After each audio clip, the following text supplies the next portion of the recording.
함께 은혜 나눌 말씀은 신약 성경 마태복음 16장 24절부터 28절까지 말씀입니다.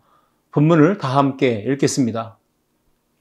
이에 예수께서 제자들에게 이르시되 누구든지 나를 따라오려거든 자기를 부인하고 자기 십자가를 지고 나를 따를 것이니라. 누구든지 제 목숨을 구원하고자 하면 잃을 것이요 누구든지 나를 위하여 제 목숨을 잃으면 찾으리라. 사람이 만일 온 천하를 얻고도 제 목숨을 잃으면 무엇이 유익하리요? 사람이 무엇을 주고 제 목숨과 바꾸겠느냐? 인자가 아버지의 영광으로 그 천사들과 함께 오리니 그때에 각 사람이 행한 대로 갚으리라. 진실로 너희에게 이르노니 여기 서 있는 사람 중에 죽기 전에 인자가 그 왕권을 가지고 오는 것을 볼 자들도 있느니라. 아멘. 함께 읽은 말씀을 가지고 주의 길을 따르는 제자, 이러한 제목으로 함께 은혜를 나누고자 합니다. 신앙생활은 예수님을 믿음으로 시작됩니다. 그리고 예수님의 가르침과 교훈을 따라서 그 순종의 삶을 통해서 신앙생활이 이루어져 가고 성장과 성숙을 통해서 스승 되신 예수님을 닮아갈 수 있는 것입니다. 예수님은 오늘 본문 말씀을 통해서 우리 모든 성도들에게 참 제자의 삶, 참 제자의 길, 참 제자의 도를 분명하게 교훈하고 계십니다. 예수 그리스도를 믿고 구원받아서 하나님의 자녀가 된 성도들은 누구도 예외 없이 예수님의 참 제자로서의 삶을 살아야 합니다. 그렇다면 어떤 사람이 주의 길을 따르는 참 제자라고 할 수 있을까요? 예수님의 참 제자가 된 것을 우리는 어떻게 증명해 보일 수 있을까요? 오늘 본문을 통해서 세 가지를 함께 생각해 보며 은혜를 나누고자 합니다. 첫째, 함께 읽습니다. 자기를 부인하는 삶입니다. 나를 부인하지 않는다면, 또 나를 내려놓지 않는다면 우리는 절대로 주님의 길을 따르는 참 제자가 될 수 없습니다. 하나님의 사랑과 은혜로 죄 용서함 받았고 구원받은 이후에 여전히 옛사람의 자아와 성품이 살아있다면 주님을 따르는 온전한 제자의 삶을 살아가는 것이 힘듭니다. 그래서 언제든지 나를 주장하게 되고 나를 드러내며 나를 높이며 나를 내세우며 나를 자랑하는 것, 이것이 바로 주님의 참된 제자의 삶을 방해하는 요인들입니다. 내 경험으로는, 내가 알기로는, 내 지식으로는, 내 생각, 뜻, 판단으로는 이렇게 자기의 것을 주장하다 보면 그것을 버리지 않게 되면 결국 주님을 따르는 참 제자가 될 수 없다는 말씀입니다. 그러므로 주님을 따르는 참 제자가 되기 위한 필수 요건으로는 스승이신 주님의 뜻과 말씀에 온전히 전적으로 순종하며 따르는 마음과 태도와 자세가 있어야 합니다. 그래서 오늘 말씀 가운데 예수님이 이렇게 말씀하셨습니다. 마태복음 16장 24절입니다. 이에 예수께서 제자들에게 이르시되 누구든지 나를 따라오려거든 자기를 부인하고 자기 십자가를 지고 나를 따를 것이니라 말씀하셨습니다. 예수님을 믿고 구원받는 것, 이 구원으로의 부르심, 이것도 누구든지입니다. 차별이 없습니다. 예외가 없습니다. 모든 사람이 구원의 부르심으로 나아올 수 있습니다. 그리고 나아가서 구원받은 성도들은 누구든지 예수님을 따르는 참 제자로의 부르심이 있다는 것을 기억해야 합니다. 자기를 부인하고, 즉 자기를 부인하지 않는다면 주님의 참 제자가 되지 않겠다고 하는 그 마음의 태도와 자세와 생각을 보여주는 이런 부정적 의지의 표현, 나는 주님을 따르지 않겠다. 이 말은 나는 나 자신을 부인하지 않겠다. 이 말이 동의어가 될 수 있는 것입니다. 자기를 부인하는 참 제자의 삶은 그러므로 나 자신, 자기 자신을 중심으로 하여 살아가는 그 삶을 버리고 내가 주인 되어진 삶을 내려놓고 철저히 예수 그리스도 중심으로 사는 것, 말씀 순종의 신앙으로 사는 것, 이것이 바로 자기를 부인하는 참 제자의 삶인 줄 믿습니다. 마태복음 26장 34절을 보시면 예수께서 이르시되 내가 진실로 네게 이르노니 오늘 밤 다 굴기 전에 네가 3번 나를 부인하리라. 예수님이 체포되실 때 그 고난받으시기 바로 직전에 그날 밤 베드로가 예수님을 3번 부인할 것이다 라고 말씀하셨습니다. 예수님이 부인할 거다라고 하시는 그 말씀을 들었던 베드로는요, 매우 섭섭한 마음을 가지고 예수님께 이렇게 호언장담하며 큰 소리치며 대답합니다. 마태복음 26장 35절입니다. 베드로가 이르되 내가 주와 함께 죽을지언정 주를 부인하지 않겠나이다 하고 모든 제자들도 그와 같이 말하니라 했습니다. 베드로가 큰 소리치니까 다른 제자들도 분위기에 편승해서 나도요. 우리 모두가 다 주님을 버리지 않을 겁니다. 주님을 배반하지 않을 겁니다. 베드로만 그런 것이 아니라 우리 모두가 다 그럴 것입니다. 라고 하며 큰 소리 쳤던 것입니다. 이후 어떤 일이 벌어졌는지 우리는 다 잘 압니다. 잠시 뒤에 예수님이 체포되시고 예수님이 붙잡혀 가실 때 제자들은 어떠한 모습을 보입니까? 한 사람, 두 사람 모두 도망쳤습니다. 그리고 베드로는 예수님을 3번 부인하고 말았습니다. 베드로는 큰 소리치며 자신 있게 호언장담했다가 부인했으니 그가 닭 울음소리만 들어도 그는 아킬레스건을 건드리는 것처럼 큰 고통과 아픔을 느꼈을 것입니다. 그 닭 울음소리만 들리면 그때의 그 실패와 주님을 부인했던 그 아픈 상처가 계속 그를 괴롭혔을 것입니다. 주님 가신 길을 따르는 참 제자가 되기를 원하는 성도라면 반드시 내려놓아야 될 것, 끊어버려야 될 것, 버려야 될 것, 부인해야 될 것이 있습니다. 그것이 무엇일까요? 자기의 뜻, 자기의 생각, 자기 계획, 자기 주장, 자기 판단, 자기 욕심, 자기 의지, 자기의 성격, 자기의 경험, 자기 성품이나 성향과 취향에 집착하게 만드는 그 옛사람, 옛습관들, 이 모든 것들을 십자가에 못 박아야 합니다. 내버려야 합니다. 끊어버려야 합니다. 그 옛 자아와 옛 삶을 전부 다 죽여야 결국 주님을 따르는 참 제자의 삶을 살아갈 수가 있는 것입니다. 그런데 이것을 억지로 하라 그러면 되겠습니까? 강제해서 되겠습니까? 주님을 따르기 위해 버릴 것, 내려놓을 것, 포기할 것, 이 모든 것들을 스스로 은혜 안에서 성령의 감동 속에서 기쁨과 자원하는 마음으로 즐거움으로 행할 때 그 모든 일이 승리와 아름다운 열매로 나타나게 될 줄 믿습니다. 우리는 내 자신, 자기를 부인하기 위하여 끊임없이 옛사람의 성품과 육체의 소욕과 싸워야 합니다. 그래서 의지적으로, 의도적으로 결단하면서 계속해서 나 자신을 부인해 나가는 삶을 날마다 살아가야 할 줄 믿습니다. 에베소서 4장 22절과 31절 보시면 너희는 유혹의 욕심을 따라 썩어져가는 구습을 따르는 옛사람을 벗어버리고 라고 분명히 말합니다. 벗어버려야 합니다. 31절 보시면 너희는 모든 악독과 노함과 분냄과 떠드는 것과 비방하는 것을 모든 악의와 함께 버리고 분명히 끊어버리고 분명히 내려놓아야 될 것들이 있다는 것입니다. 옛사람, 그 옛 자아를 부인하고 그것이 바로 주님을 따라가는 제자로서의 삶의 모습인 것입니다. 우리가 그리스도 예수를 따르는 참 제자인 것을 증명해내려면 삶이 있어야 합니다.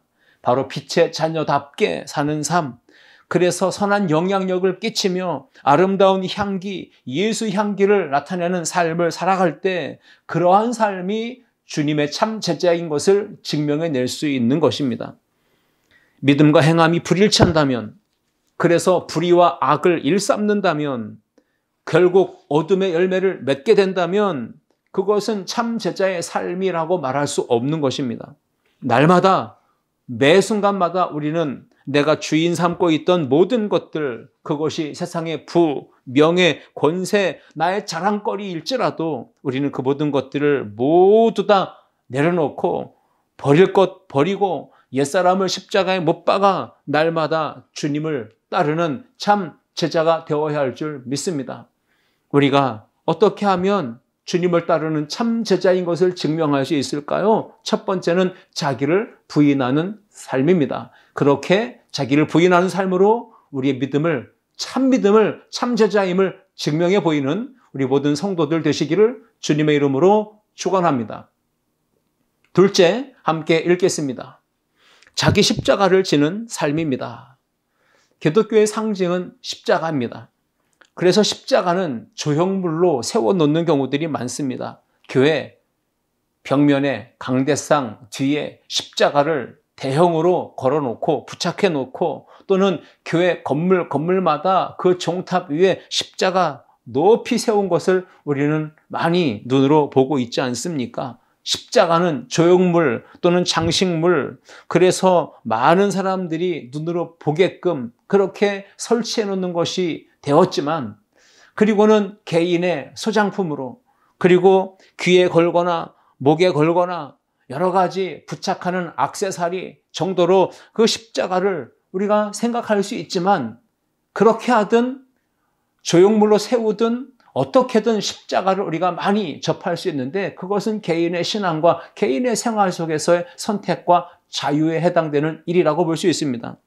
그러나 예수님을 따르는 참 제자의 삶에 참 제자가 맞다면, 우리가 예수님을 믿고 구원받은 성도가 되었다면 그 정체성에 걸맞도록 그 주님의 가르침과 뜻에 순종하는 삶을 살아가는 참 제자가 되기 위해서는 반드시 자기를 부인해야 되고 자기 십자가를 져야만 한다는 것입니다. 예수님께서 자기 십자가를 지고 나를 따르는 제자가 되어야 한다라고 말씀하셨을 때 제자들은 매우 당혹스러워하고 매우 놀랐을 것입니다. 왜 그랬을까요? 지금의 십자가처럼 액세서리나 조형물이나 그렇게 상징적인 의미 정도로만 생각하는 십자가가 아니었고, 그 당시 예수님으로부터 자기 십자가를 지고 나를 따르라는 말씀을 들었던 제자들에게 있어서 그 십자가는 그 당시에 죄수를 매달아 사형하는 끔찍한 사형틀이었기 때문에 그런 것입니다. 사형 선고를 받은 죄수가 자신이 달려 죽어야 할 그 십자가를 짊어지고 사형장까지 걸어가야 했기 때문인 것이죠. 예수님께서 무거운 십자가 형틀을 어깨에 짊어지시고 걸어 올라가신 그 길, 우리는 갈보리 산, 골고다 언덕 이렇게 부릅니다. 빌라도 법정에서 사형 선고를 받으신 후 채찍에 맞으시고 머리에 가시관을 쓰시고 많은 피를 이미 흘리셨기 때문에 예수님은 온몸이 피투성이로 물들어 있었습니다. 온몸이 만신창이가 되어져 힘이 다 빠져버린, 기진맥져버린 상태에 예수님은 십자가를 짊어지셨고 골고다 언덕길을 올라가십니다. 그래서 기진맥진하여 쓰러지고 또 일어섰다가 또 쓰러지기를 반복합니다. 결국 예수님의 십자가를 구레네 사람 시몬이 대신 짊어지게 했고 골고다 언덕까지 올라가게 했던 것이죠. 제자들이 자기 십자가를 지고 나를 따르라 하시는 이 예수님의 말씀을 들었을 때 크게 놀라하면서 당황스러워했던 그 이유가 거기 있는 것입니다. 오늘 16장 24절을 보시면 이에 예수께서 제자들에게 이르시되 누구든지 나를 따라오려거든 자기를 부인하고 자기 십자가를 지고 나를 따를 것이니라 말씀하셨습니다. 누구든지입니다. 주님을 따르는 참 제자가 되려면, 십자가의 길을 걷는 참 주의 제자가 되려면 자기를 부인하라, 그리고 자기 십자가를 지고 예수님을 따라가야 한다라는 말씀입니다.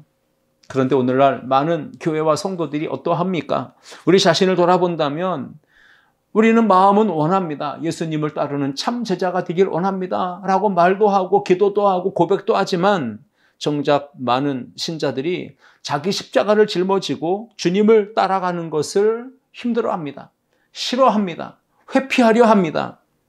예수님을 믿고 따르는 제자라고 말은 하지만 자기 십자가를 지고 주님을 따라가는 길, 그것을 모르는 척하며 짊어지지 않으려고 십자가를 내려놓는 경우들이 얼마나 많은지 모릅니다.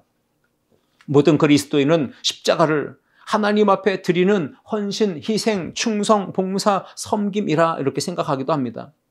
예수님께서 짊어지셨던 그 십자가, 예수님이 매달려 그 고초와 물과 피를 다 쏟으셨던 그 십자가, 예수님이 희생하셨던 그 십자가, 그것은 올 인류의 구원을 위한 헌신과 희생이 담긴 사랑의 표현이었습니다.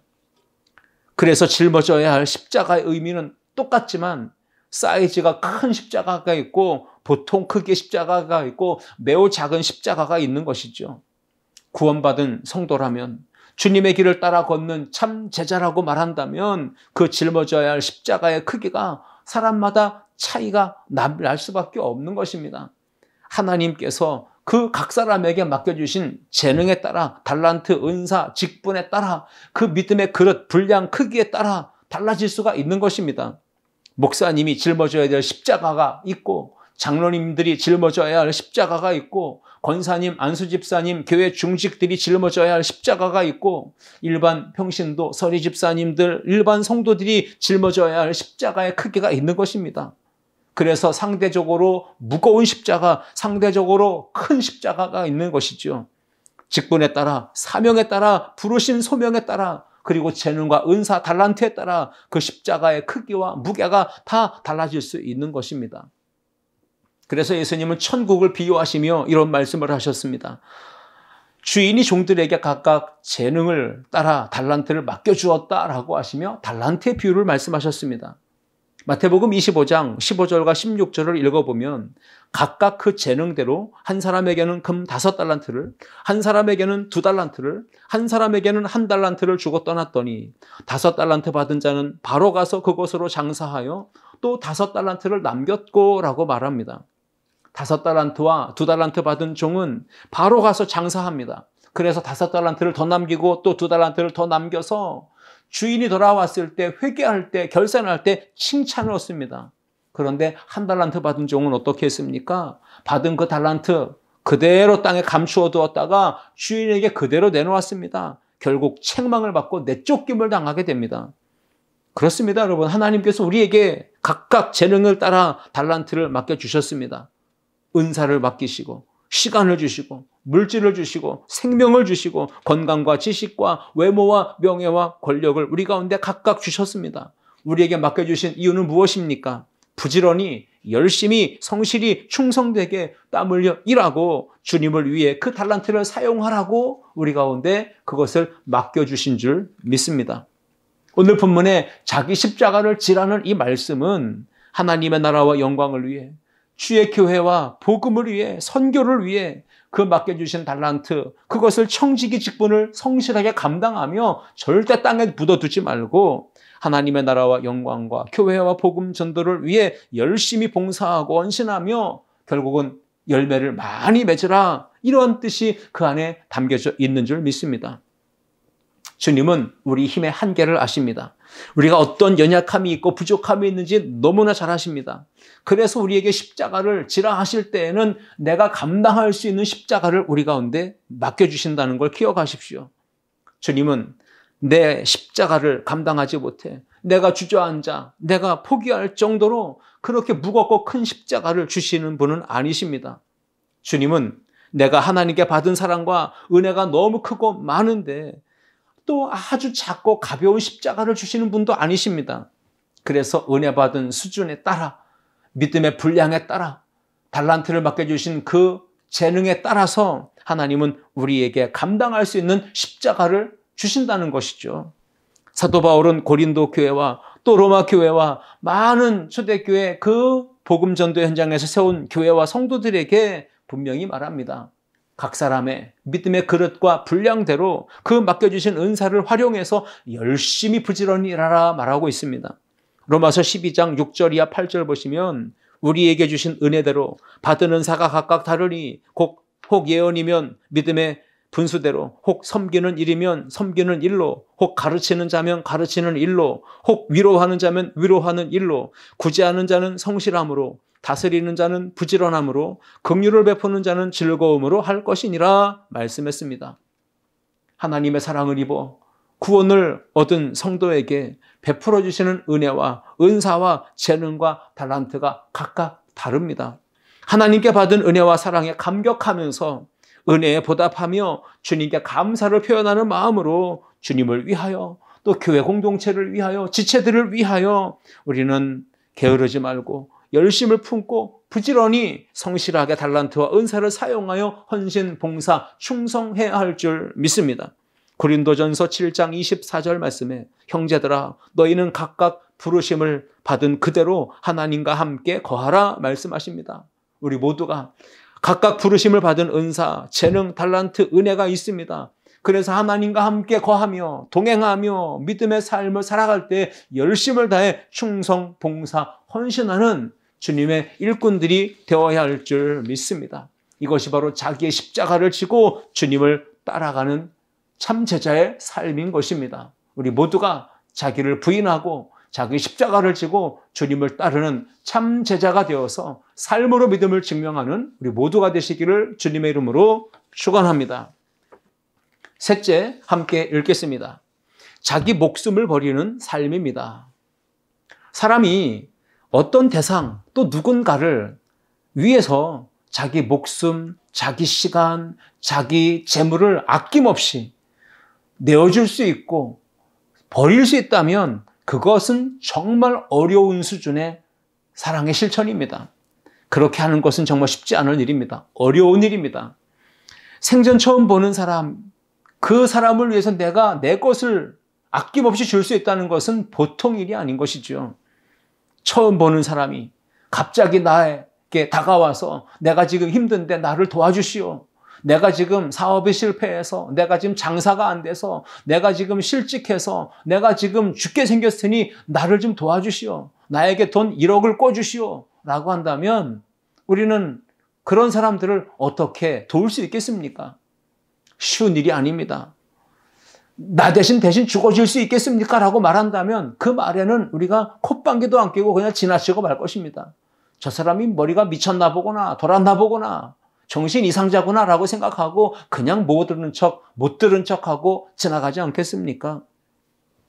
세상에 나를 대신해서 목숨을 버려줄 수 있고 시간을 아낌없이 내어줄 수 있고 물질을 아끼지 않고 다 내어줄 수 있는 사람이 있다면 그 사람은 분명 나와 어떠한 특별한 관계를 맺고 있는 사람임이 분명합니다.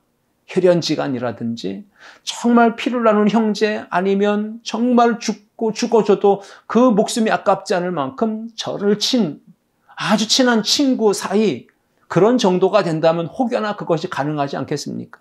그럼 그것조차도 쉬운 일은 아닙니다. 사도 바울이 이렇게 고백하죠. 고린도전서 9장 27절 말씀 보시면 내가 내 몸을 쳐서 복종하게 함은 여러분 이렇게 몸을 쳐서 복종하는 것 쉽지 않기 때문에 계속 날마다 자기 자신의 몸을 쳐서 십자가의 길을 걷기 위해 복음을 따라가는 삶을 살기 위해 복종시켰다라고 하는 것입니다. 이것이 믿음의 싸움입니다. 주님의 참 제자가 되기 위한 삶은 날마다 자기 자신을 쳐서 복종시키는 이런 의지적 노력이 필요한 것입니다. 고린도전서 15장 31절 말씀에도 분명히 말합니다.